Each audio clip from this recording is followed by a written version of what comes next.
Today I'm interviewing Raymond Kaminski, an entrepreneur, a foodie, and a very thoughtful person.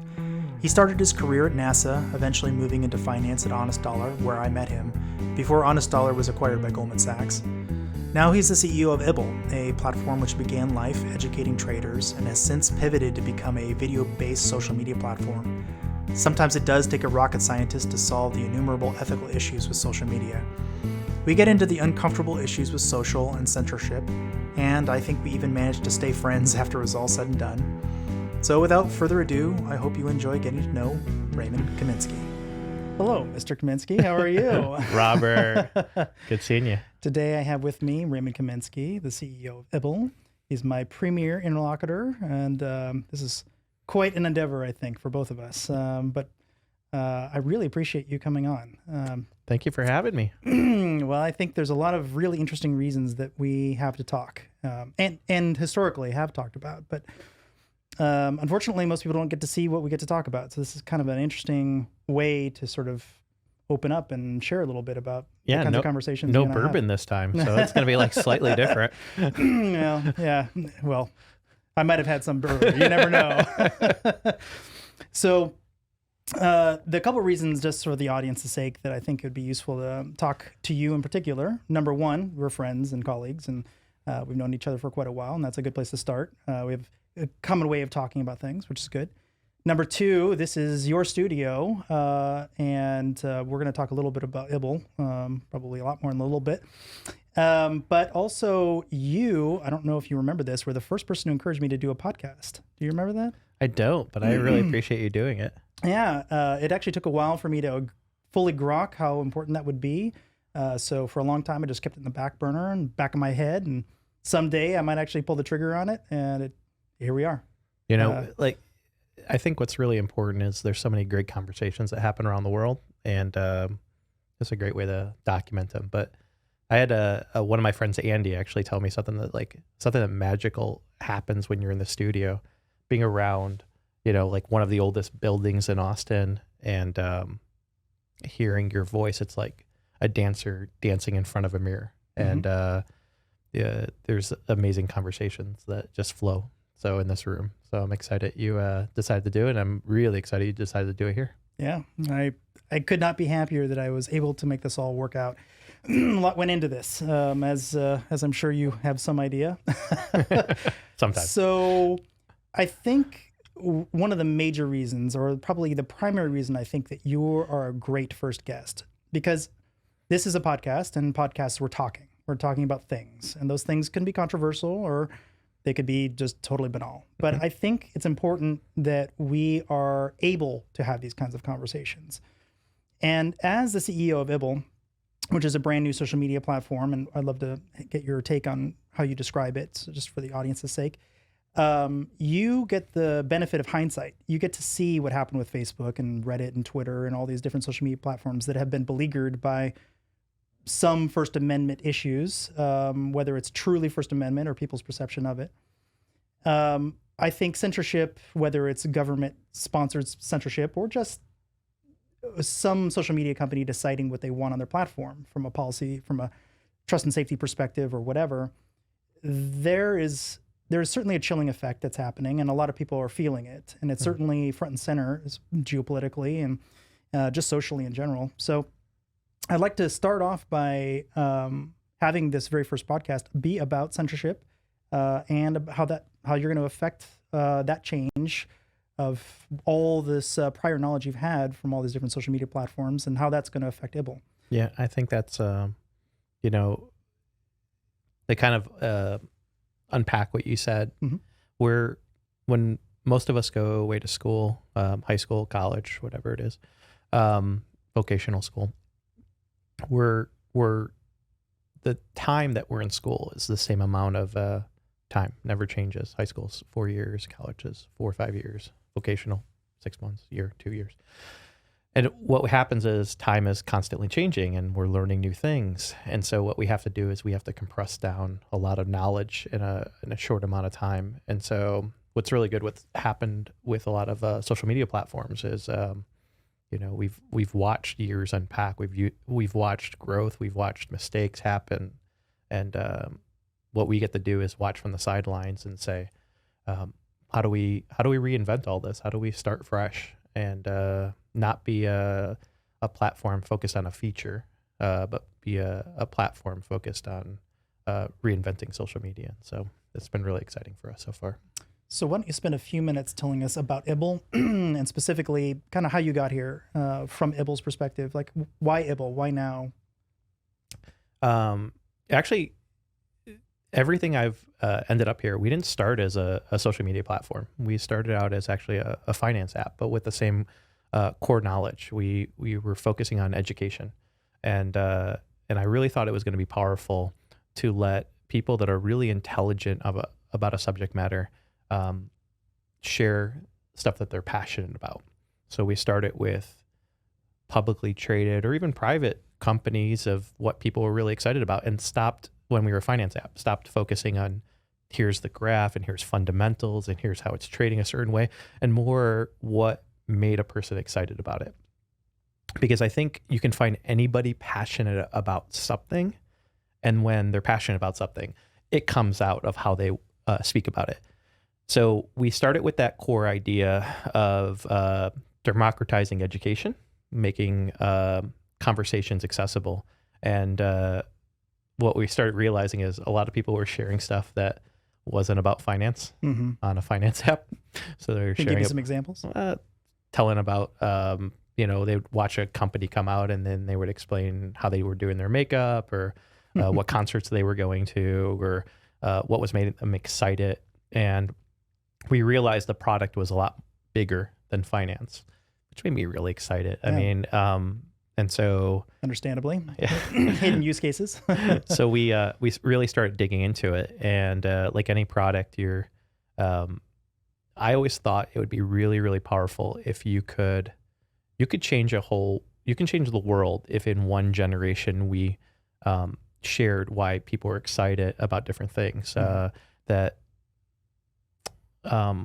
of the goals we've built in Ibble is unlocking things that you don't realize you're curious about. Because I think every other social media platform with proper Facebook groups and Instagram and everything else, you can follow and you can find stuff that you're curious about, but there's stuff that you don't realize you're curious about. You might be swiping through other forms of social media and be like, wow, like that's really interesting. I'm excited about locks or woodworking or locks are pretty interesting, especially if you know how to break them. I am obsessed with the lock picking lawyer. Yeah, it's pretty neat. Yeah. So, and we thought that, if people could share those conversations and allow people to jump in, because we've been in this world with social media.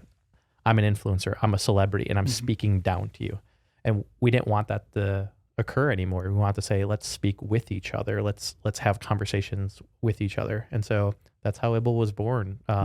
Short form social media platform focused on conversations, respond how and when you want to respond, how, video, audio, text, pictures, and when it's asynchronous. So much like a text message, you don't have to answer it immediately. You can pick it up when you want.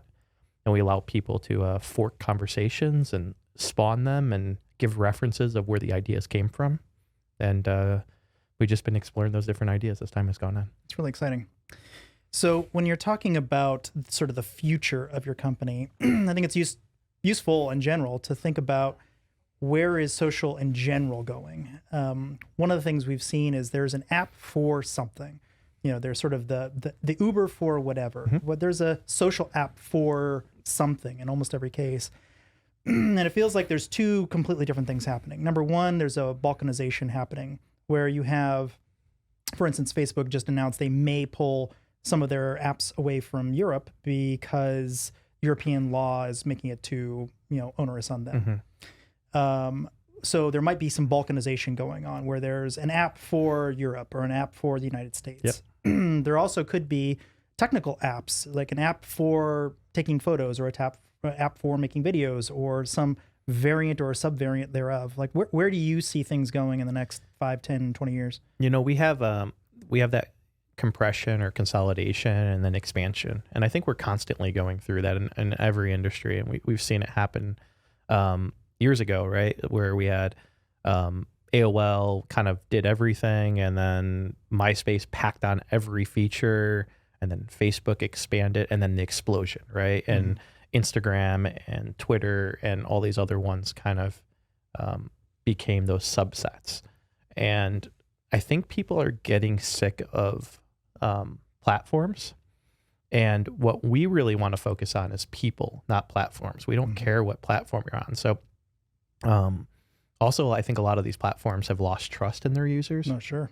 Of course they have. So we're and vice versa. Yeah. So we're trying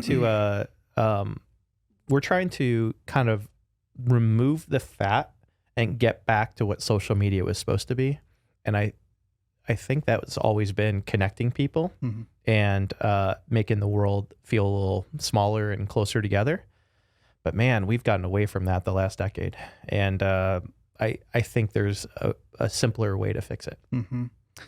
Yeah, humans are tribalistic. We're supposed to be social and have friend groups, and social has kind of weirdly made that harder in a weird way. You brought it up. I mean, like, I thought it was so ridiculous. We had a great conversation with some pretty influential people from Europe recently, and I was explaining how they could use Ibble, and I said, listen, there's amazing tech that comes out of Europe, but we don't really hear about it much in the United States because a lot of social media platforms have localized themselves. And so unbeknownst to us, you're on Facebook over there and you're going to see a lot of stuff on Facebook from Europe. And when you're in the United States, you're seeing stuff from US. I mean, think about every time we're all swiping through TikTok and we kind of see all the localization of our area or surrounding area, but we're not seeing what's happening in other countries.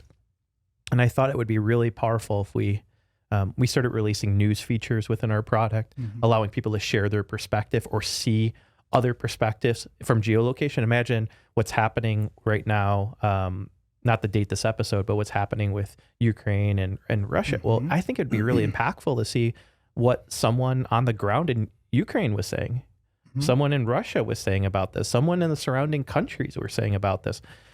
Because what we're seeing on our news in the United States is everything that we're saying about it. And I think that's the wrong way to do it. If we're going to be a united world, if we're going to be friendly with each other, how you start with that is empathizing with each other and seeing how everybody thinks about things.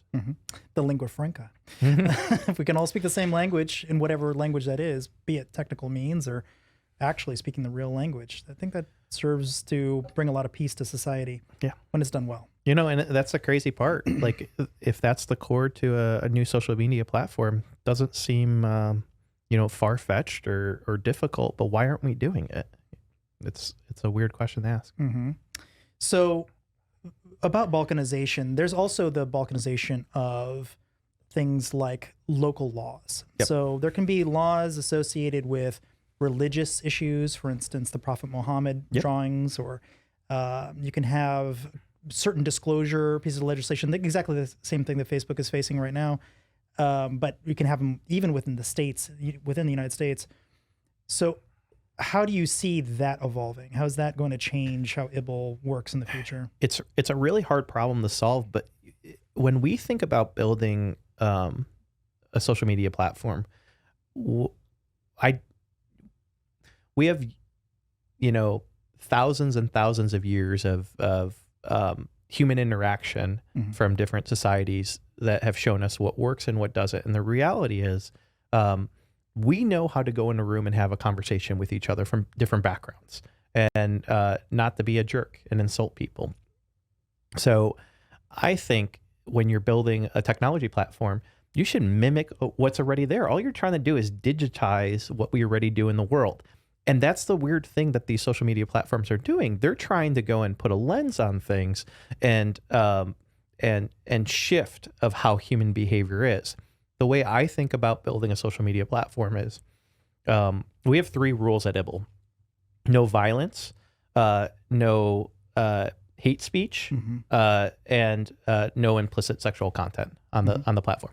And if you can go and follow all 3 of those, you might have someone talking about something over here and someone talking about something over here. And if you don't like it, it's as simple as hitting the overflow menu and say, don't show me this anymore. Or you just swipe up and the algorithm is smart enough to know and be like, okay, that person doesn't like that type of content. It's like regular life. If you're walking down the street or walking through a park and someone's saying something and it's not harmful, it's not going to create violence, it's none of those things, but you just don't like it, you acknowledge it or you walk right past it and you move on to something else. And I think social media platforms should operate the same way. Interact with the content that you want, find the community that you engage with. But I think the big problem a lot of platforms get into is they're trying to be big brother, big sister. They're jumping in there and they're making choices on our behalf and saying, I don't think you should see that. Or I don't like that this is being said. And it's like, come on, we're all like, we're all grown adults. We live in this real world. Well, so not all of us. Well, but why should the digital world be different than the real world? Yeah, agreed. So I'll get back to your rules there in a second, because I do think that's interesting to unpack. But one thing I want to say about video in general, it has an interesting effect of attribution. It's really difficult, I mean, even with modern technology, to create very good deep fakes. So you pretty much always know it's me if I'm talking, especially if it's coming from my account. Over time, I think what that does in your kind of platform where you can see the person who you're communicating with, you can see their expression. It's not just the words. You can see the intonation, the tone. I think that adds a lot of color and it can create a pro-social environment. We've had, the kind of expand on that. As we're growing, even though we might not be sitting at the Facebook or TikTok levels, we have levels of engagement on our platform that are just incredible. And we do a lot of Q&As on the platform.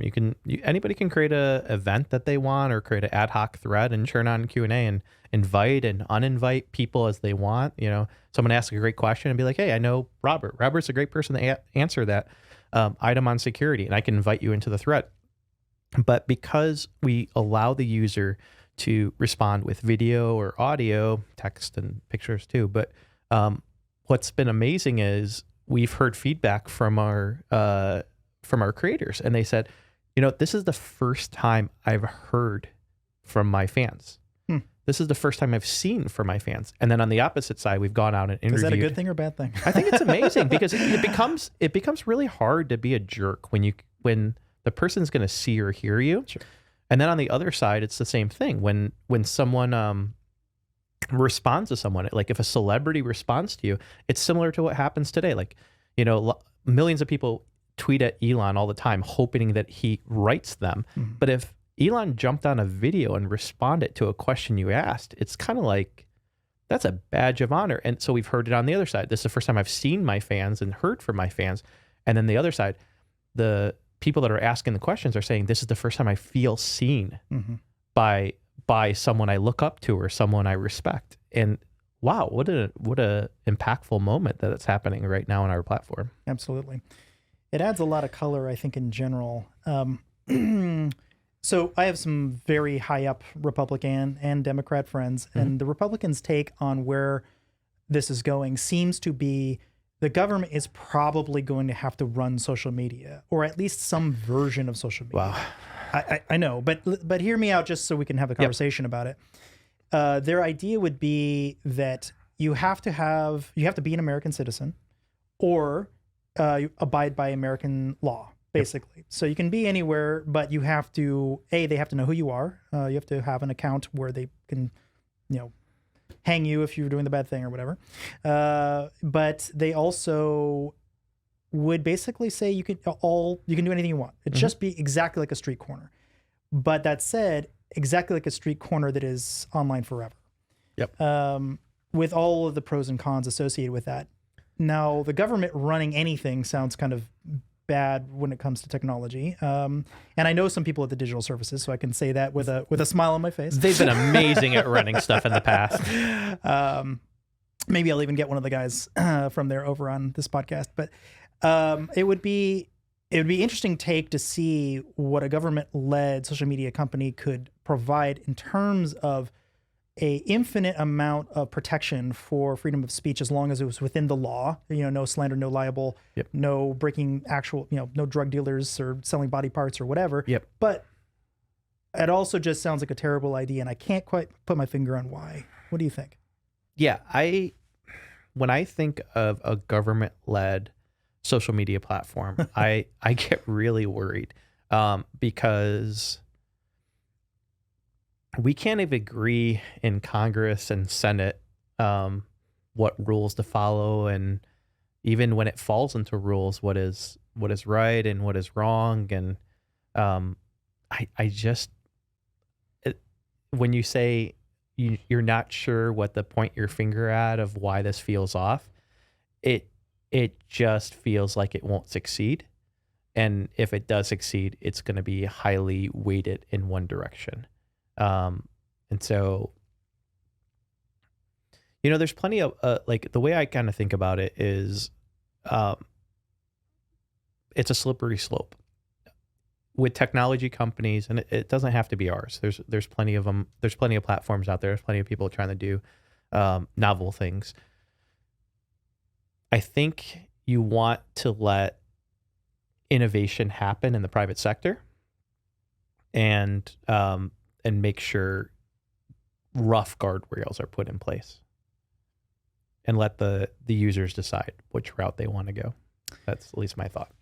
So let's take one of those guardrails. So the Kyle Rittenhouse case came up late last year, and I was following it very closely for a number of different reasons. Leading into this podcast actually was one of those reasons.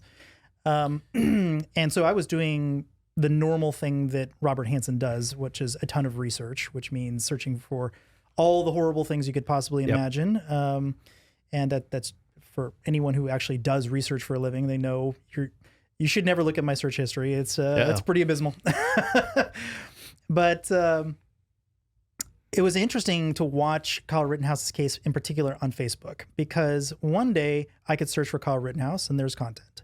The very next day, suddenly the search results were barren. It said there was 60,000 messages that day or whatever, but it wouldn't show me any of them. And then you might think, okay, that's just a conspiracy. They just messed up. People make mistakes or whatever. But then later they removed the part that showed me how many results there were.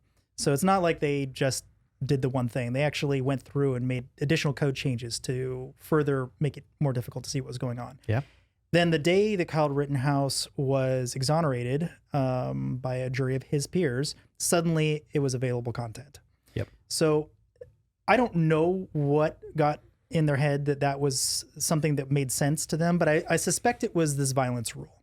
I suspect that they don't want to glorify violence, and that's why they didn't want this to happen. But from my perspective, I wasn't particularly interested in the violence. I was more interested in the case law. Yep. So how do you put in guardrails that both protects people who do not want to see someone getting murdered, especially over and over again, because it was very, very widely publicized, but also allow people like myself or other researchers to do what they need to do to understand what's going on. Yeah, actively search for things and not be put into a black hole. I wish I could get in their heads, right? Like, where did a platform with clean ideas and simple functionality become censored, right? Was it that you not have to start establishing new roles at the company, that's their job to protect the audience? I don't know. My stance at Ibble, maybe it changes, right? And we should go back in a few years and see, somehow did we get tainted along the way? I mean, but I hope we don't.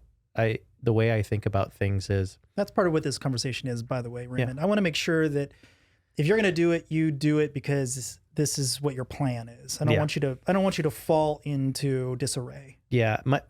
My goal of building Ibble has always been make conversations accessible, hard ones, easy ones. I think if you're going to have content, have both sides of the coin, and don't censor one versus the other, because then we're not growing, we're not expanding our minds. It becomes truly an echo chamber, and I feel like a lot of social media platforms have become like this. I know I'd be really upset on our platform if someone requested that feature and said let's snipe the content. When we talk about our 3 rules, of, no violence on the platform. Expound on that. What would that look like? What gets kicked off? I have a very zero tolerance for bullying on the platform. And so I don't want to see a platform where people that are trying to find their people, what we started realizing, and you've seen this happen with Facebook groups, is where Ibble can really grow and be different than a lot of places is Instagram and Facebook and all these platforms. They started with, and they're still to this day in a lot of regards, you find the people that you know and you watch their content. And yeah, you can slowly find stuff along the way. Well, Facebook groups started morphing a little bit, right? Because you could find people you didn't know that were interested in things that you were. And so it's kind of the Reddit world, dig into that. We've been exploring that idea that we think we could revolutionize social media by really making people readily accessible to jump in and have conversations about stuff that they didn't even realize they were passionate about and that they didn't realize they were curious about, and they could learn something along the way. And so, but if someone's coming on there and trying to troll or bullying, get off our platform, right? Like that's not what we're here for. You can do that somewhere else. Go have a good time. So to press that button a little bit. Yep. So let's say someone is wrong. They're just wrong. The sky is orange. Be wrong. The sky is whatever, some random color that it's not. The earth is flat. There you go. There you go. So how much of people correcting that person does it take for you to say that that's bullying, or for you to say, we're going to get out of the way and let this person be re-educated? That's the whole idea of communities, right? Like if you believe that stuff and you really want to discuss it and you're super passionate about it, who should I be to go and get involved in saying, no, stop, right? And moderate that. I think that's the messed up thing of a lot of platforms. Listen, if you really don't believe you should drink water and every drink you should have is soda, and you want to find a community circled around that, go and find that community, hang out, discuss, have a good time. Sponsored by Mountain Dew. There we go. Dr. Pepper. But I don't think we should be part of that censoring. I don't think we should be part of that re-education. And I'm obviously giving silly examples here, but we're starting to see... It's useful. We're starting to see that more and more, where they're forcing people to put disclaimers on things. And in your example, they're hiding the content.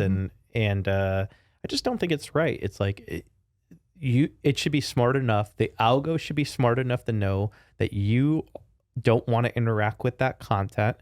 And so just don't show it to you.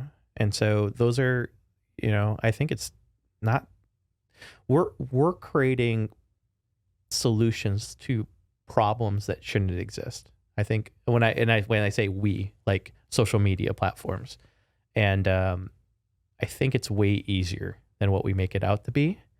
And yeah, it exposes, and maybe it might make some people upset along the way, but that's real life, right? You walk down the street and you might interact with a few crazy people down 6th Street, Austin here. And there's a few, but why, don't let it bother you.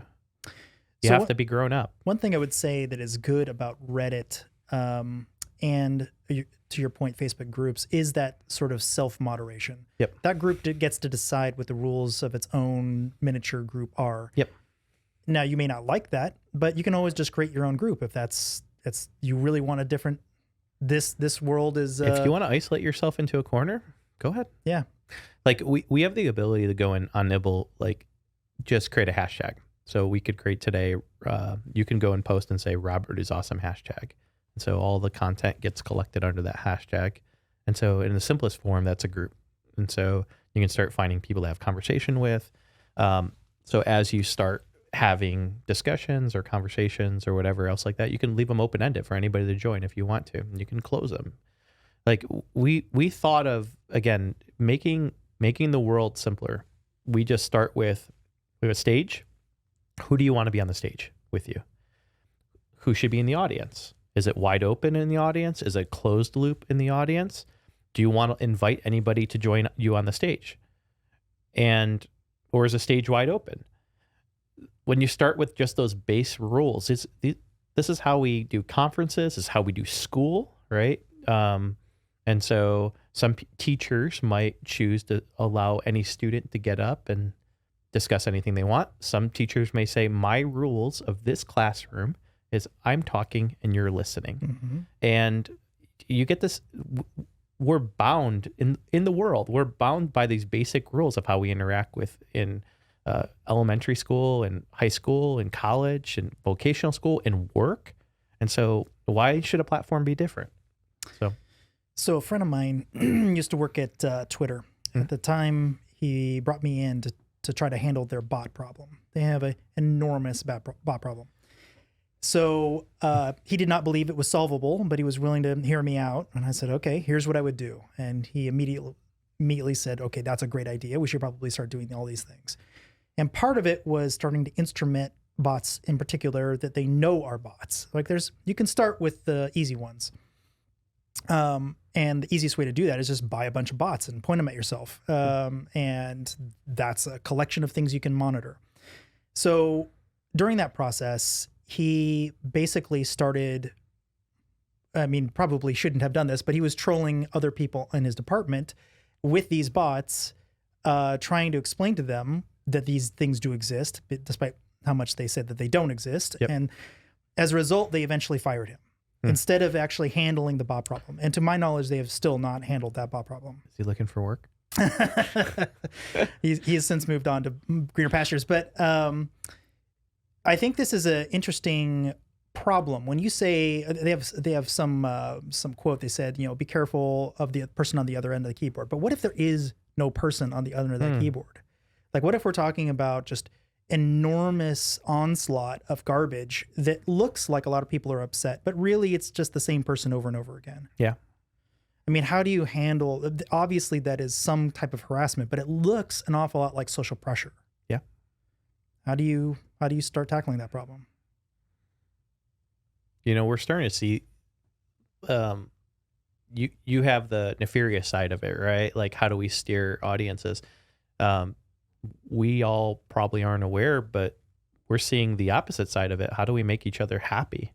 I urge any of you to look at the numbers on TikTok and wonder if you actually believe them.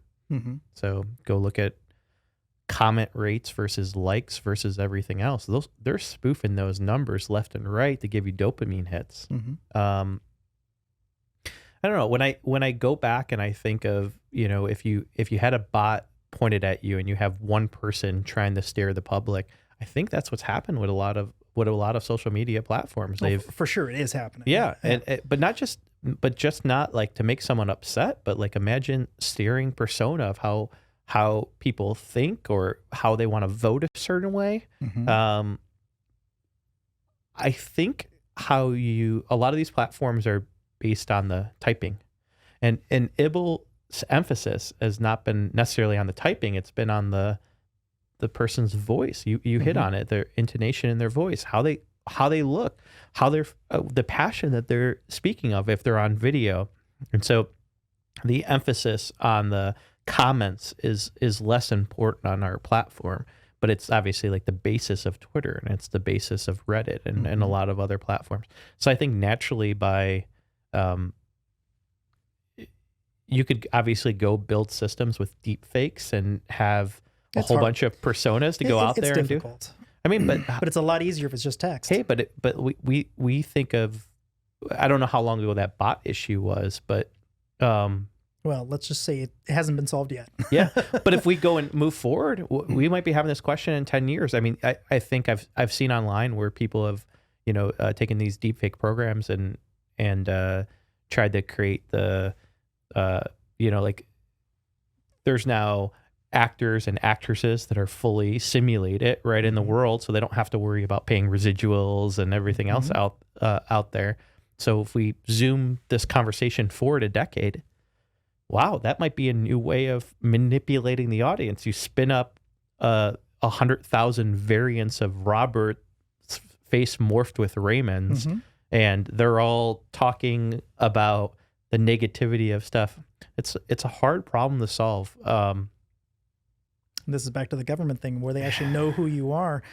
I understand that that's a very sketchy dystopian future where the government controls communication, but it's not a world I want to be in. That's scary. Me neither. And also I just see it coming at the same time. Yeah.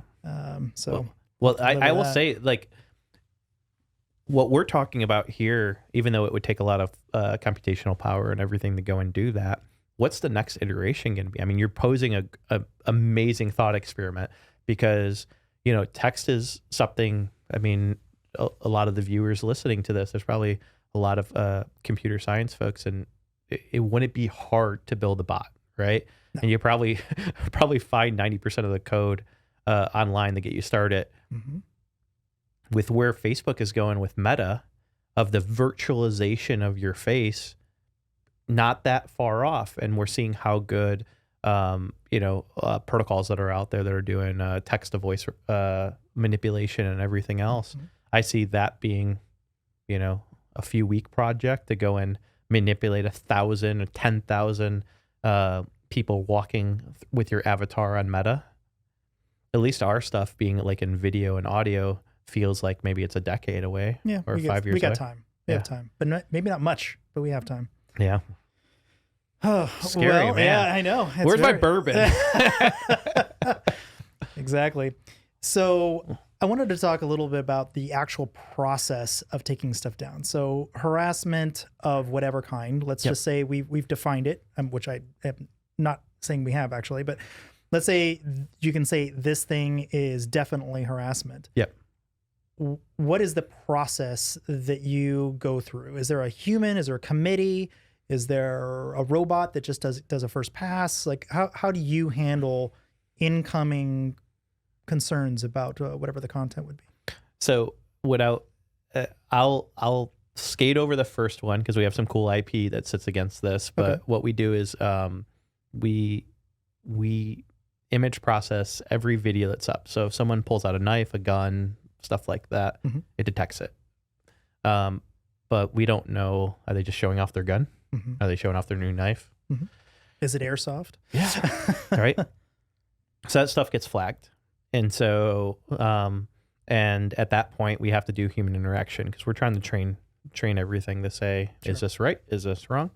And so that's first level. Second level is, and we have this on the platform right now, like you can go in and hit the overflow menu and say, report this content. And we've had some hot button issues on our platform that got reported thousands of times. And the question is, well, that basically rings the siren for us. Mm-hmm. Like, hey, we should take a look at this. Mm-hmm. And so if it's something that we're really worried about, like a gun coming onto the platform, we might even choose to, the content's still up, but what we've done is we've stopped serving it up to the masses, but your friends are going to see it, right? Mm-hmm. So like if I have 1,000 friends that are following me and they like my content, they're going to see it. But the people that don't know you, it might disappear for a small amount of time until human interaction gets to look at it and say, is this right? Is this wrong? And with time signatures, they're not watching a long video. Yeah. And so we've also done some pretty cool stuff with other IP that we've been testing. And so, what we can do is instead of taking out the whole clip, we can blur that exact second. Mm-hmm. And so there's a reason why our platform right now is 18 and up. It's really we're trying to be thought leaders of a lot of stuff that will happen, letting younger folks below 18 onto the platform, COPA laws. Mm-hmm. And so we think of, in the next few months as we release all these new features out, we could be the thought leaders of how to protect youth on the internet and ensure that, there's stuff maybe their parents are like, hey, I don't, want them to see that. And it becomes really easy for us because for them to have an iPhone or an Android, their parents are signing up with their account and attesting how old they are. And so back to the content itself for a second. 18 and under is a great example. So Reddit handles this by buttons you have to click. Yep.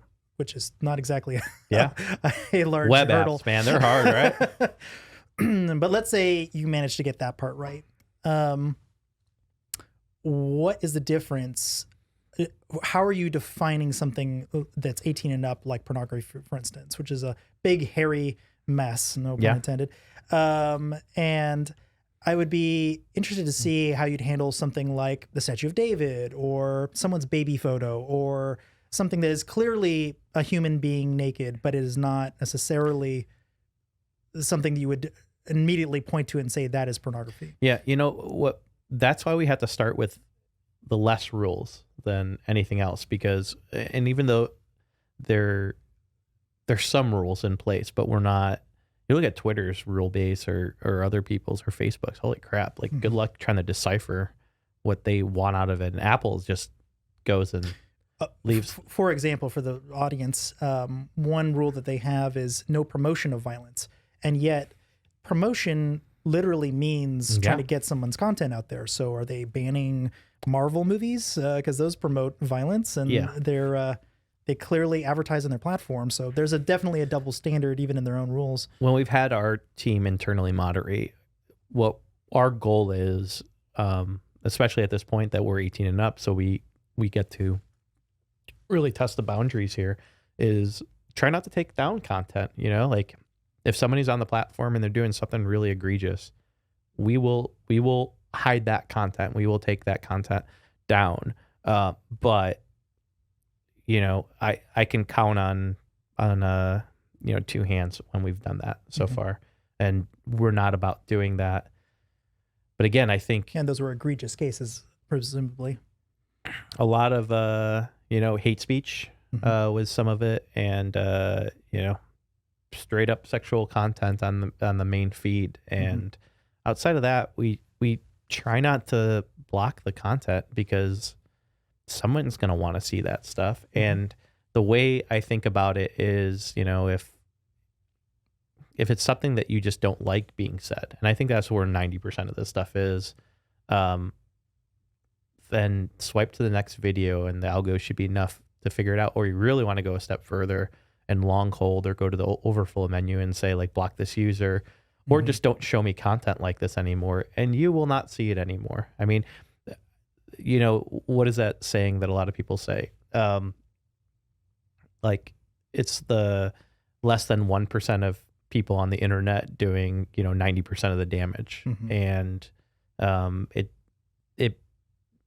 by users reporting other users and us going in and looking and be like, wow, this person really is kind of like a bad seed for what we're trying to do on the platform, it becomes easier to, you know, push them off the platform if it comes to it. But again, I want, when we think about the rate of why and how Facebook or Twitter or other platforms are banning people, or even TikTok right now for what we're talking about, I'm talking about someone getting beheaded.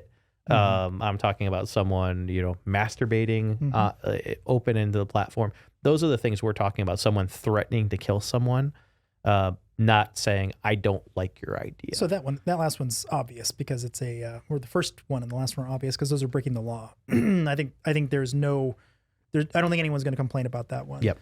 The masturbating one, you might get in trouble with whether that passes the Miller test. Because does it? I mean, is that newsworthy? What if it was? We have private rooms, and so if you really wanna go down, but what if it's somebody noteworthy? What if it's the president of the United States doing it? Would that be something that passes the Miller test because it is something that's would invoke the media to go, that is noteworthy? Again, know, good, right? good thought experiment. We haven't run into these edge cases yet, and I think what you're exposing is no pun intended. Yeah,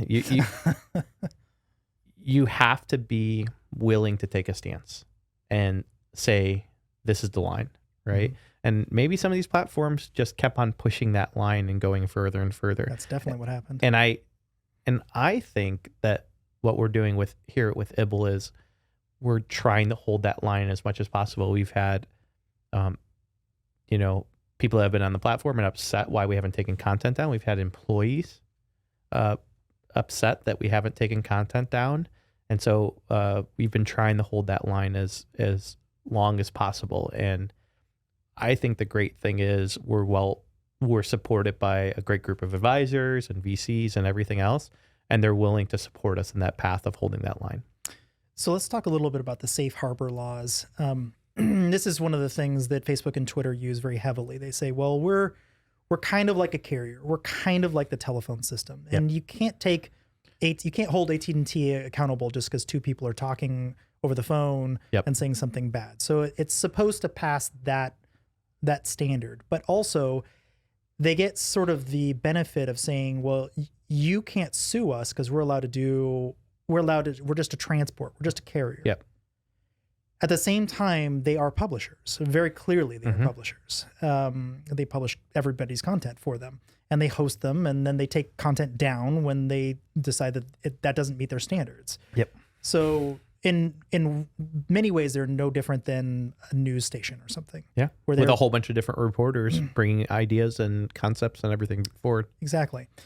So there's a bit of concern, I think, amongst the more conservative side that their side is not being seen. But what that ends up looking like is, well, maybe we need to have legislation to push back on that and make them so that they are now one of two things. Either they're not a carrier, which is interesting, or they are a publisher, one of the two. You can't have it both ways. Yeah. And then subsequently, there's been a couple pieces of legislation. The most recent one was HB 20 in Texas. And this is a very fascinating piece of legislation.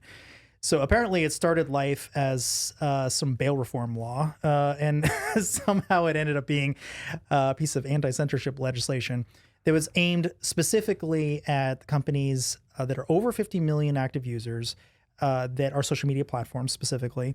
Yep. And there's a huge amount of accountability built into the law that basically says that they have to report how they take people down and in what way and what law do they break. And if they didn't break a law, who reported it and what did you do about it, et cetera, et cetera.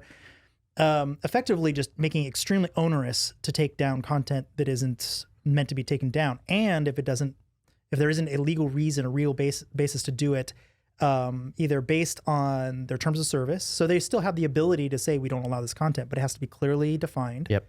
Or they're just not allowed to do it, period. Now, Facebook and Twitter, they fought back through an advocacy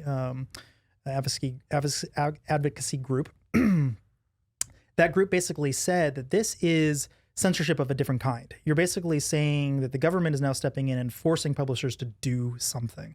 So currently it is locked down. This is not currently a thing, but if you're a Texas-based resident and this does come live, suddenly it gives you a conduit to sue social media companies if they don't comply by leaving your content up, unless it breaks some terms of service that's clearly defined. Yep. So what do you think about that? I know it's a big one, but what do you think? There's a lot to unpack there. Yeah. Everybody's trying to sue everybody, right?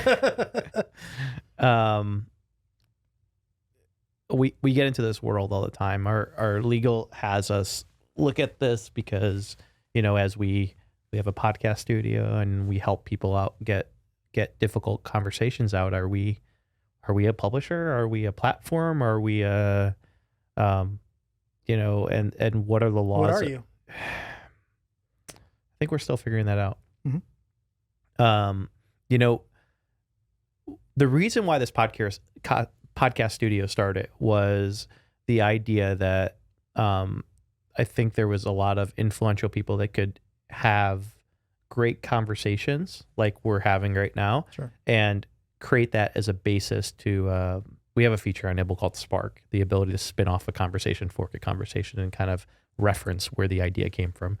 So we thought, well, if we're going to have that platform, a lot of social media is all about dancing and what you look like and the vanity side. And so there's not actually a ton of really highly impactful conversations that are on video. I mean, there's stuff on Reddit and there's very surface level stuff on Twitter. So we thought, hey, let's have amazing conversations on barbecue and law and art and men's health and everything else, and give these sparkable moments to allow people to go down. I think we're still trying to figure out how we blend here. the one way we've always approached it is we don't run our own podcast. Ibble doesn't have it there. So I think we lend more to being a platform than a publisher because... and I am not paying you. Yeah.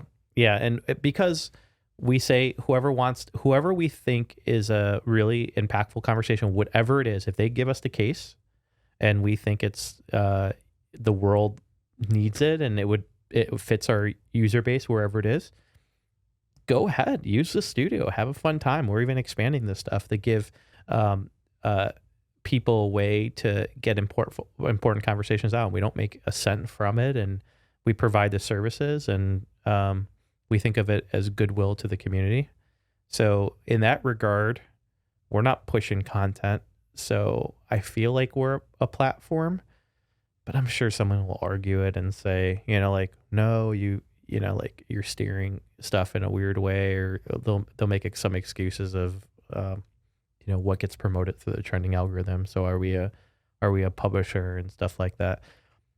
These are the parts of building a business that I don't get excited about. I try to focus on the product. I try to focus on the goodwill that happens in the world. But and this again circles back to the whole issue with the government. I think as soon as we get into this world that everybody's suing each other and getting upset with each other, it takes away innovation, and it sucks up.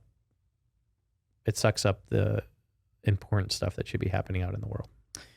So speaking of existential threats, gosh, make me drink tonight. One of the things that I think is dangerous for you is you are not an ecosystem that just can sit there by itself. You are definitely supported by Apple and Google and whomever you host your platform with, Google Cloud, let's say, or Azure or AWS or whatever, right? These are all the same problem over and over again. And none of these companies have a particularly great track record of just allowing content to live. They all have taken content down. Also companies like Cloudflare and so on. It's kind of you're in a weird position because you can do everything right from a First Amendment perspective, allowing content to live, to engage in good conversation, whatever, and still be taken down by virtue of some other company deciding that they don't like your content. It doesn't meet their terms of service. So have you sort of navigated that already, or have you thought through that? We when we started building the platform, we've had a lot of highly influential people reach out to us, and to us, it was always a scaling problem. It was, hey, and I want this to be really clear, come across clearly. We don't care as long as there's no hate speech and violence and that's implicit sexual nature on the platform. We don't care who's on the platform, but sometimes it's a scaling problem, right? You don't want your platform to be seen as single-sided. And so I wouldn't have anything to do with you if you were either side, by the way. So I think we've done a fantastic job of trying to extend the olive branch for everybody to see this is a place to have awesome conversations on tarot card readings and makeup and military veterans and just a little bit of everything, right? That's on here. And that's something that we've really stood by up until this point. But and I'm trying not to scoot around the question you're asking. No. I think we're gonna get to that point where, as the platform grows, we're gonna bring just every kind of personality on board, and hopefully, it's not seen as steered in one way or the other, and it becomes really showing all sides of the conversation and let people choose what they want to hear. And I think it's one of the hardest things to do, I guess, on building a social media platform, because everybody wants to steer. Like, it's so crazy who comes out of the woodwork. As soon as you start getting traction, someone wants to pick it up versus a side. I try not to live in fear of what Cloudflare, Amazon, or all these other platforms are going to get into. I think if we would have went in on day one, we've seen it happen with Parler or something else. If we would have steered left or right or taken a stance on something versus another, someone's going to get upset and someone's going to advocate to break the platform down and strip it down to nothing. And I choose not to live in fear of what someone else is going to do to the platform. I just try to do, follow what we've always heard, like do what your mama has taught us, right? Be nice to people, they'll be nice back to you, and try to be a good host. And that's how I think the platform should be, is we're being a good host to every single personality, every single background. And, I think if we do that, we have nothing to fear from the platforms, but if they want to take it down, so be it. Like I held by my virtues and I built something special, but I'm not gonna bend one way or the other because someone's gonna say, if you don't, you're gone. I think the next version of HB20 probably will have to take this into account. It will have to go after the content providers as well as the ISPs of the world, or the people who control where things can be hosted. Because if not, none of these things have any teeth whatsoever. They can just say, nope, well, we're not going to allow Facebook anymore because we just don't like Facebook and their content. Well, this is think about what's going to happen. Like we've talked about this in the beginning of the conversation, where I think that highly impactful conversations should happen around the world, and in opening us up to perspective and diversity and understanding of where each person is coming from. There's going to be pissed off people along the way, right? But we have to tell that story where it's political, it's public outcry if they censor that. Because if this becomes like that Ibble is the only one fighting this fight, and we're the only ones standing up for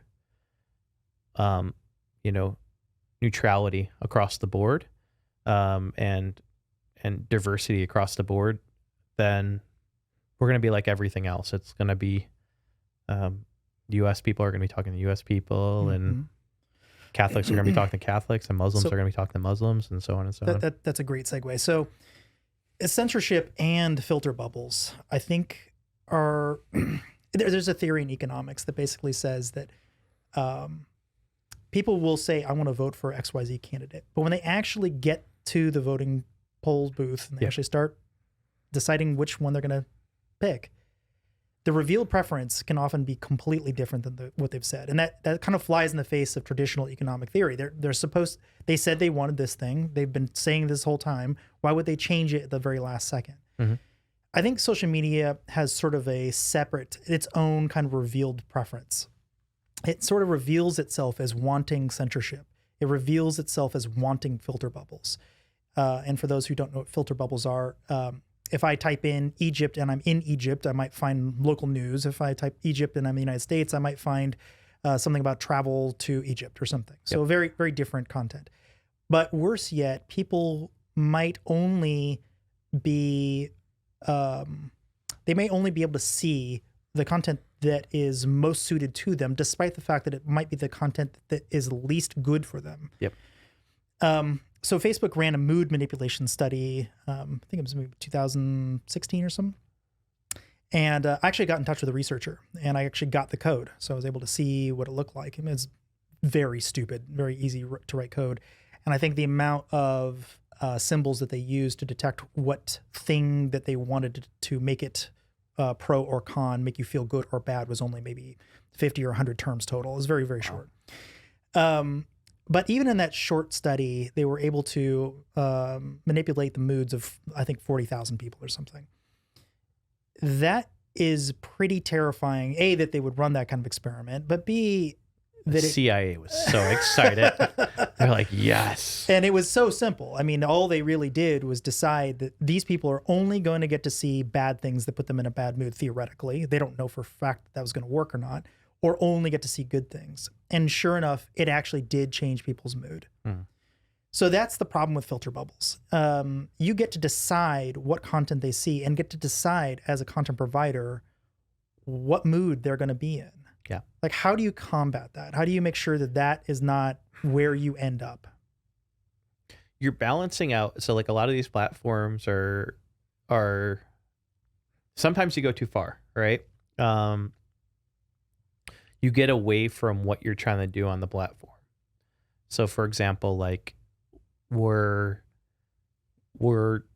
27 minutes of daily active engagement on the platform per day, which is incredible for any platform, and we're growing, right? Well, if I zoom forward in a year from now and really highly impactful conversations are there, but we have some product managers sitting there and be like, okay, we're sitting at like 45 minutes, like TikTok right now. I think they're like 55 minutes per day.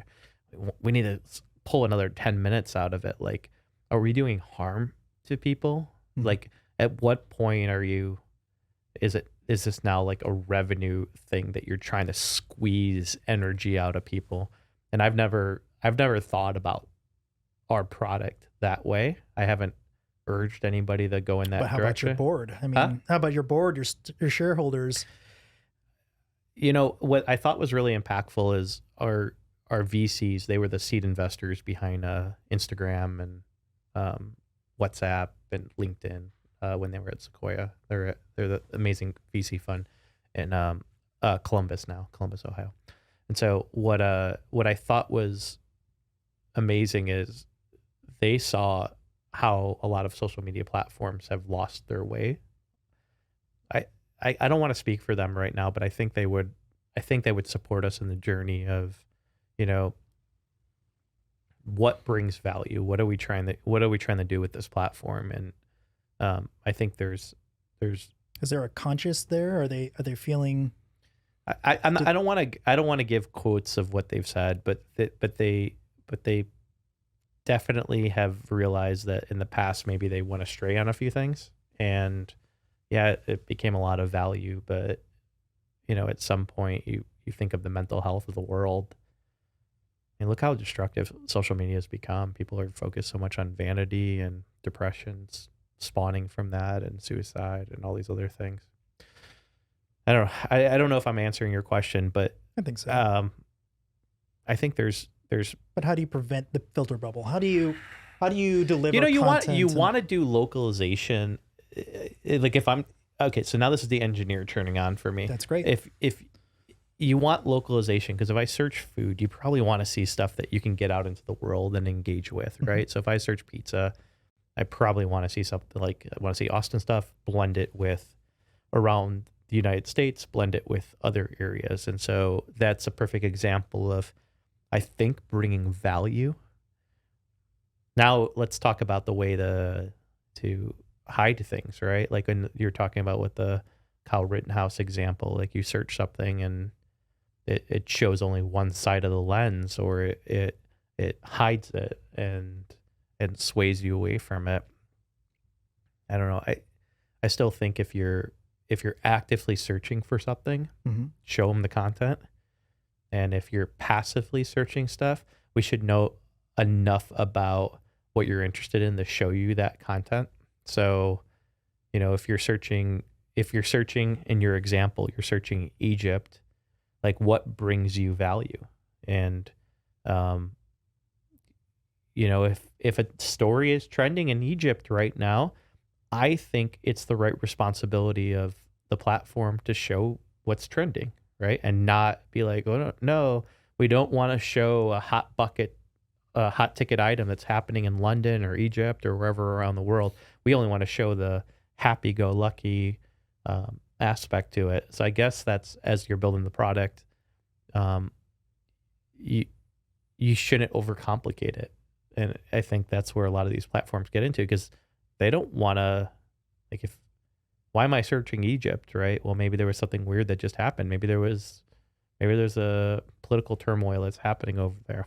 Why aren't we showing that story? Maybe there's a new election that's happening over there and people are interested in it. Why aren't we showing that story? Why aren't we showing people having conversations about it? Specifically, why aren't we showing people from those countries? Like if you're searching those different items, why aren't you showing people discuss those items from over there? I think that gets just into like, how do you display the content? How do you let them circle around it? How do you let them filter through it? That is certainly going to be a challenge in the future, I think, for you. It's a UI problem, actually. Of course. Yeah, because you want to surface the important stuff, but you don't want to lose aspect to the other stuff. I think just a lot of these platforms get so far focused of like tuning the algo into like, be happy, spend more time here so we can throw more ads your way. And, that's not necessarily how we think about doing things. Yeah. So that leads me to my next question.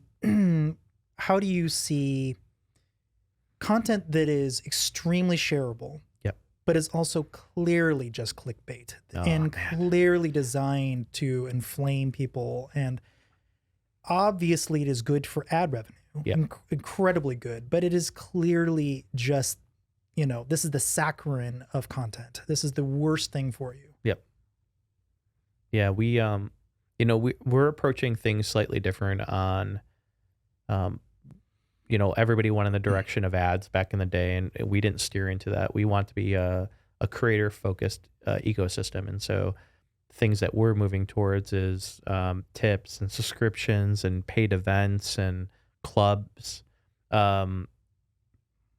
We think of a way that, think about how many creators that you watch probably on a daily basis that, you wake up in the morning and you see their content and you maybe smile, or you feel better about yourself and you learn something.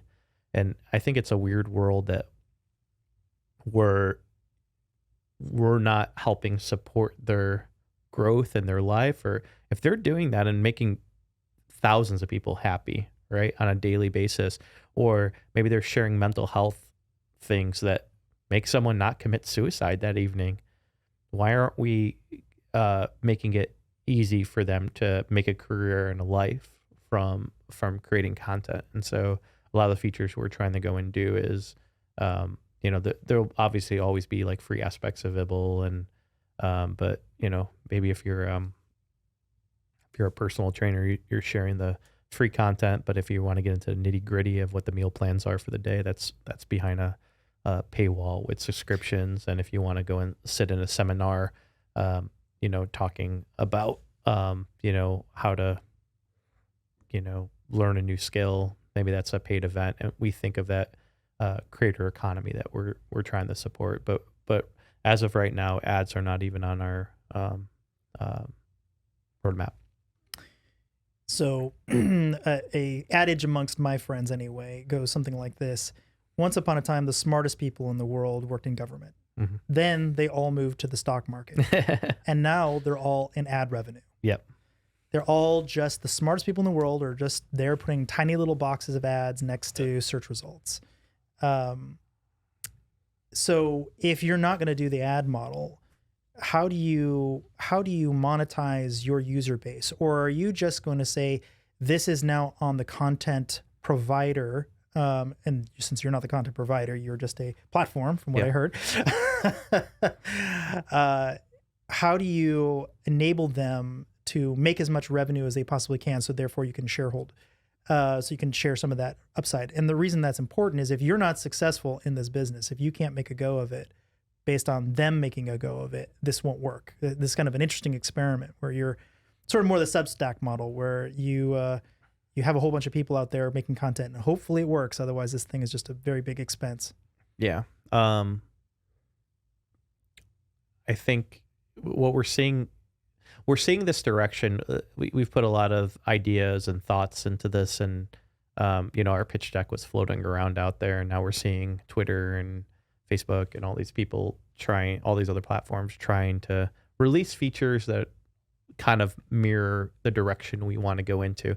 We've always believed that support your creators and take a small cut of it, and you become the intermediary.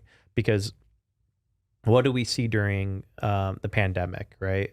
OnlyFans became multi-billion dollars a year until of they revenue. Shut down the porn. I know. We're no longer a porn site. Wait, all of our revenue went away. We are a porn site. We are back. We're back, baby.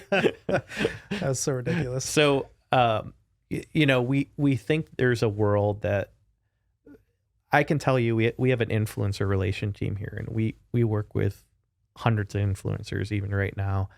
And what's really impactful is, until you get to a certain size, Twitter, TikTok, all those, Facebook, they don't even want to deal with you, right? And when you're in the world of 1,000 followers, or 100,000 followers, 50,000 followers, you're still driving traffic. You're still creating content. You should still be able to make a revenue off this content. Mm-hmm. And so I think if you can create the automated tools that do it and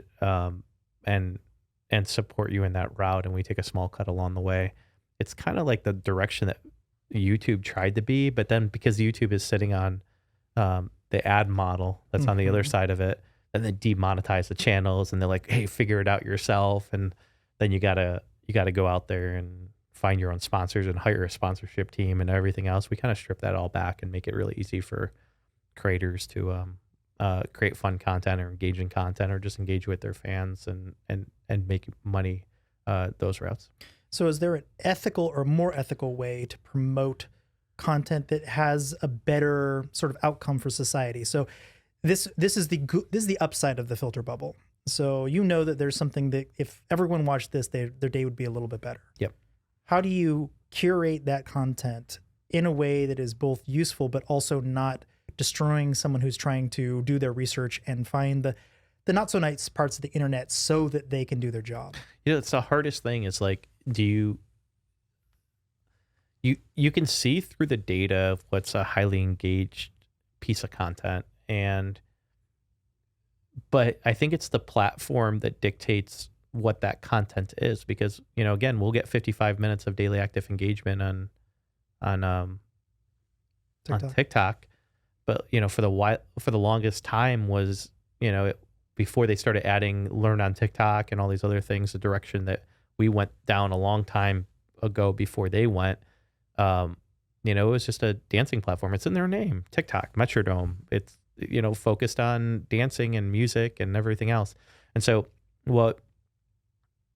was that content, was that 55 minutes of time that you were sitting on the app, even in early days as Musical.ly, was that like highly engaging and teaching you anything? Or was that just like brain drumming? Is that the equivalent of what MTV did years ago or History Channel did years ago, and finding something that we will be glued to our TV and wide open and just consuming stuff? Are we actually learning, or at some point has it gone past that and it's in one ear out the other, and it's dampening our life? You know, time will tell. I think we're not centered in of I think 27 minutes of daily active engagement for us right now is great. No, that's right. And we're not trying to optimize every second or anything else. What we're trying to focus on is the amount of conversations that spawn from the platform. I feel like that's a better direction that brings more value to the platform. So back to your point, is that us, you know, like, is that us playing around with the filter bubble to make people feel happier because they're participating in conversations?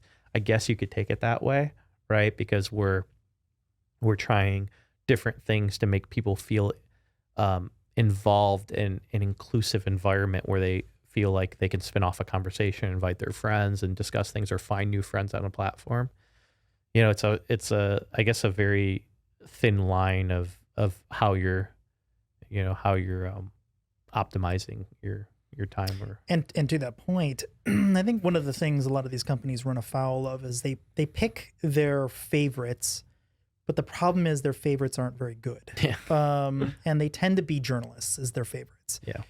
And I don't actually have a ton against journalists themselves, but they don't really exist anymore.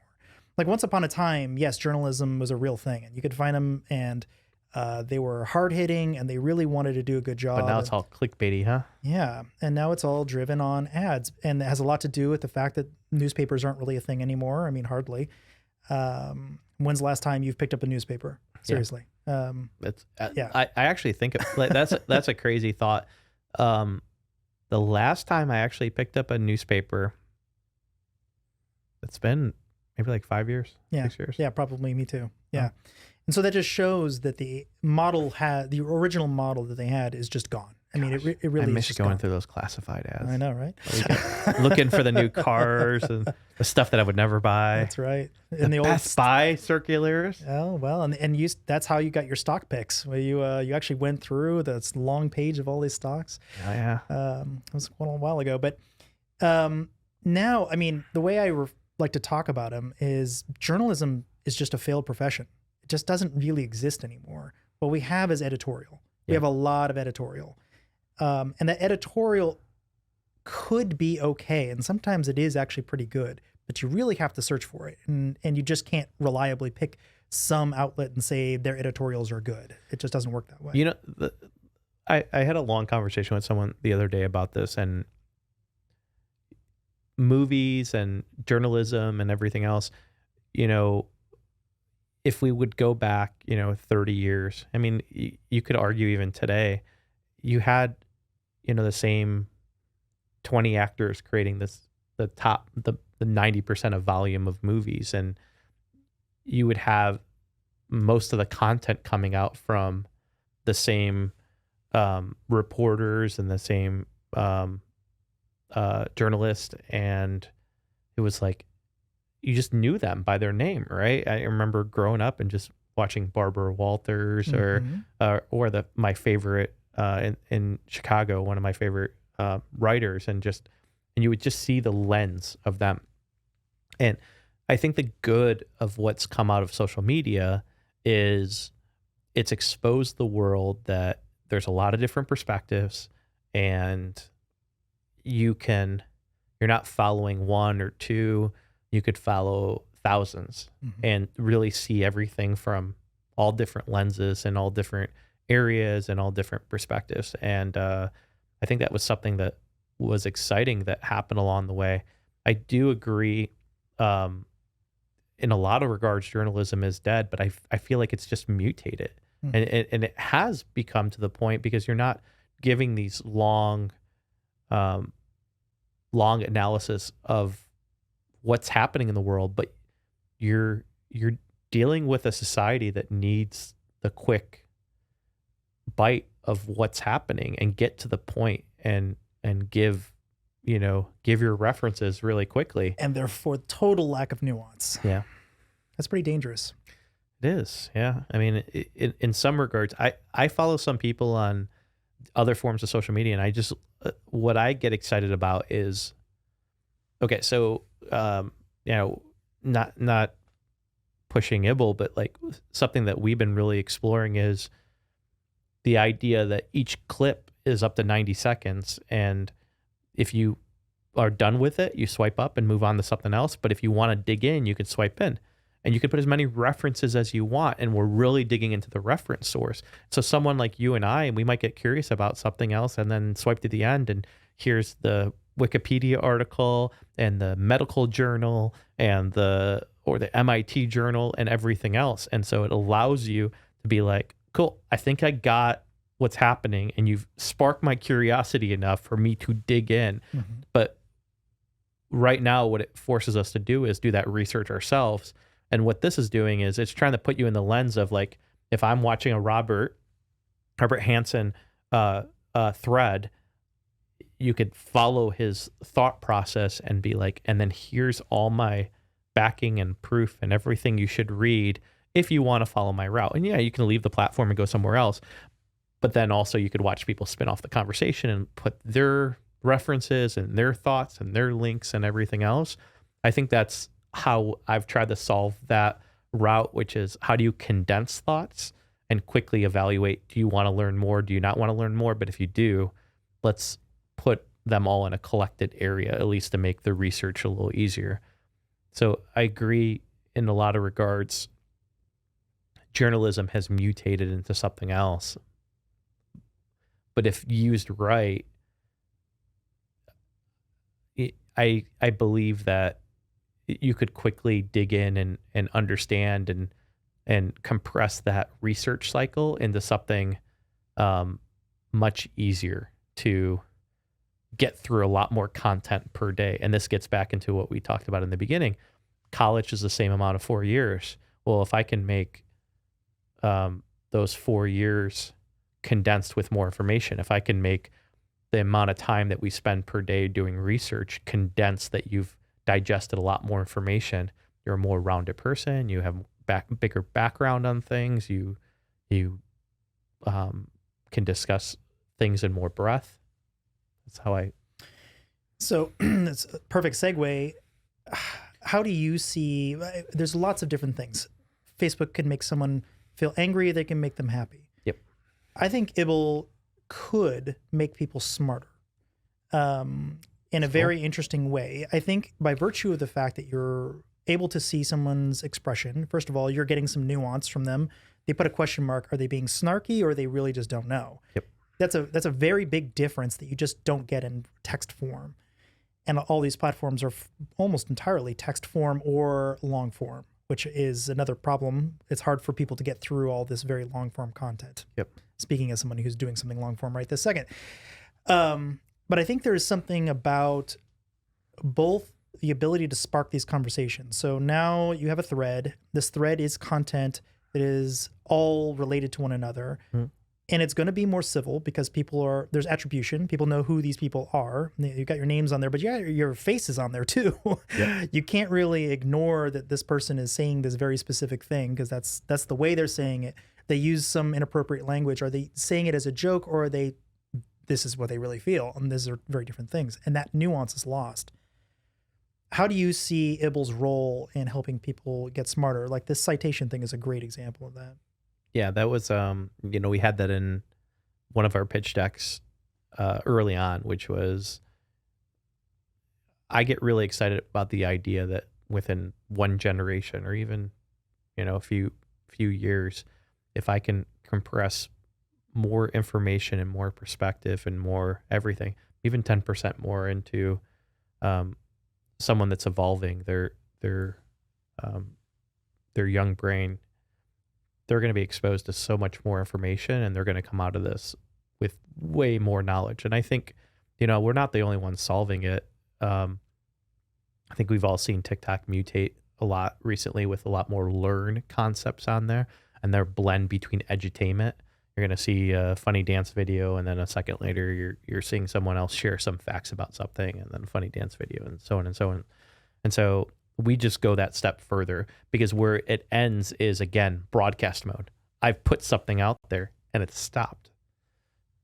Well, how do we learn? We learn in classrooms, not by listening to the teacher. They've figured this out over years. The reason why we do tests is it forces us to do homework and prove that we were doing homework, because through example and through process, we make what we've heard reality, and we sink it into our brains. And so the idea of Ibble, of spin off the conversation, give a reference to it. Where this would live on Ibble is all these, 50 different subject matters. We can highlight all the different aspects, and we can see, maybe like SoundCloud, 90% of the audience hate it. 90% of this conversation, but 10% of them really circled in on something. And now there's a hot ticket item that everybody's discussing, and now we're seeing all the references and discussions and everything circling about it.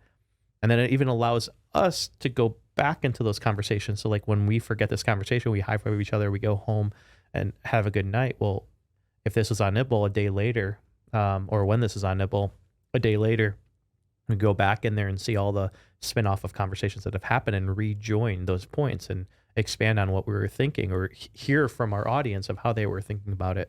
So those are it's the core of what Ibble is. When I mentioned we started off as an education platform, this is, we bring it forward as a great way to have conversations, but we're not just having conversations for the fact of wasting each other's life.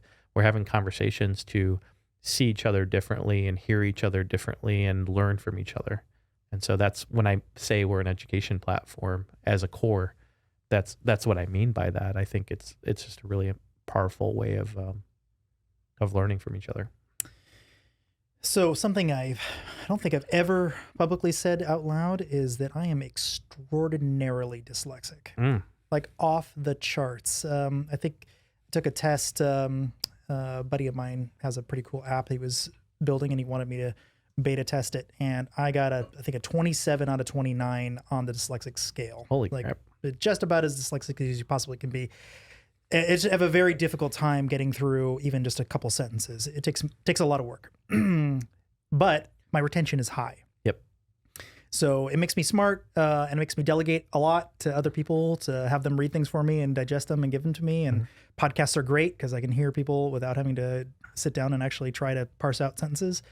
I was mentioning to Robert before we started this that I've never seen someone show up. If you can see Robert's lap with the biggest layout of a discussion ever, and I was like, "We're talking all about that. Is this like a whole season?" But it helps. It helps me get through things. Everyone has their method of dealing with their way their brain works, but I've managed to survive okay, except when it comes to social. Yep. Social, I am a mess because when I write things down, it looks one way to me, and then I'll hit enter, and then I'll look away, and I'll look back, and I just immediately spot 3 errors. I'm like, how did I miss that? I mean, the words aren't even close. It's not even like in the ballpark of what you might be thinking is the right words. Yep. So how do you enable people to be people and make mistakes? Like, how do you, like, even RAM has error correcting memory. Yep. You know, the ability for computers to make mistakes shouldn't be discounted. If we expect computers to make mistakes, how do we deal with humans making mistakes? Great way. So your mind and my mind are similar because how this platform got built is, I had someone actually really smart tell me one day, they said, Raymond, I think what you actually built was trying to dissect how your mind worked. Like Ibble's kind of a AI Raymond and an AI team. Like the different people that work here at Ibble, we think about how we solve problems and how we communicate and how we do different things. And we basically built features around that. Much like I said earlier, how do we solve events? How do we solve sages? We just look at what's happening around the world and we digitize it. And so back to your point, what we do is when we'll have live functionality coming up shortly, but right now everything's asynchronous and it's up to 90 seconds. And so much like dropping a text message. Well, the really cool thing is this conversation could have unpacked instead of a dedicated time, like 2 hours sitting here. It could have unpacked over a 2-day period. And people that subscribe to the thread could watch this thing much like watching a thread on Reddit unpack. And the great thing is, because you're confined to 90-second clips, you kind of think of those like chapters. What do you really want to get out? What do you want to share? What references do you want to put there and drop that thought out there? But the really, really exciting thing that happens along the way is because the platform is live, when that content drops, your fans can interact.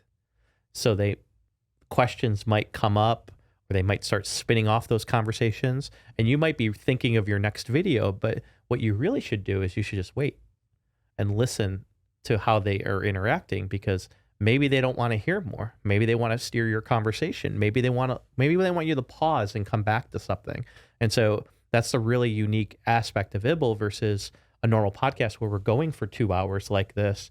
And maybe there was something like, hold up. Can we expand that? If there was a third person in the room, this conversation would be way different. Totally. And so now the other way you can kind of think about it is, like, let's say you record your 90 seconds and you watch the playback even before you hit post and it is incoherent. You did not hit your aspect at all. Delete it, re-record it, because it's not live yet. Or you pushed it live and you went back and looked at it 2 minutes later and you saw 3 comments come in. It's not like you're deleting the entire thread. You can just remove that one aspect. And I do it all the time, right? I'll put something up and I'll think about it a minute later. And it's like, that's not the way I want to explain it, because I'm seeing the first 2 comments come in and I'm like, people are confused. Let's rewind, right? Because maybe I have 10 other posts in the thread. I can just delete one and pick it back up where I left off. And so it's kind of like an undo button or redo button that you can go. But I thought the most important thing about comedians versus a podcast. Podcasts were focused on each other, but a comedian's focused on the crowd. Yes. And they'll tell a joke and they'll look out in the crowd. And then they get a reaction. Did anybody smile? They're hoping. Yeah. And if they didn't, really good comedians will steer the conversation and they'll kind of figure out their audience. And that's the really exciting thing that you can do with Ibble, because it's kind of the same aspect. You can go and you can explain something, or you can move on to something else and see how your fans are interacting, and that gives pivotal points along the way. And for someone that might be battling dyslexia or ADHD or something like that, they can condense down their thoughts, get something out there, and step away for a few minutes, and they don't have to feel like they're glued to the platform. So, kind of to wind down this thing, if you were to say the top couple of things that you would say you want to do with Ibble over the next coming year. I know you're released just the United States. Yep. Is that correct still? Yeah, we're going to be fingers crossed, but probably by the time this airs, we'll be available in Canada and Mexico, and then we're working diligently to get this out into Europe. And those will be good pause points for us, much like Ibble, to go and see how the fans interact and how everything blends, and then we'll slowly keep on releasing it open wider and wider. Great. And where can they get it? It's available in the Android and Android Play Store and Apple iTunes Store, and so they can download it on either device. We have plans eventually to release more stuff on web. You can watch most of the conversations on web right now if you're not in the countries that we mentioned. But the fun aspect of it becomes really just learning the core idea. We're about conversations. Swipe up to find new stuff. Swipe in to learn more. And if you really want to find something really dedicated, search for it. Find a hashtag. Dig in there. I think the reactions you're going to get, at least on other platforms, probably not Ibble, is bummed that they can't get on Ibble. So that's probably a good place to be. Yeah, we've had a lot of people, surprisingly, in Europe, just super excited to be there. And then Canada, I didn't realize we had such a big fan base in Canada, but we've had people finding other ways to install the app and get out there. And we're just trying to follow the rules of what Apple puts out there for us. Of course.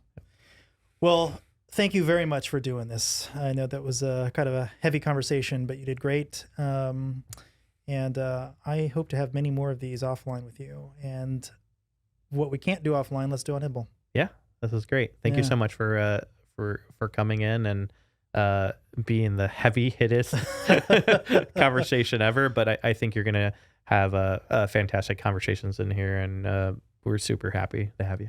Thanks, Raymond. Thanks, Robert.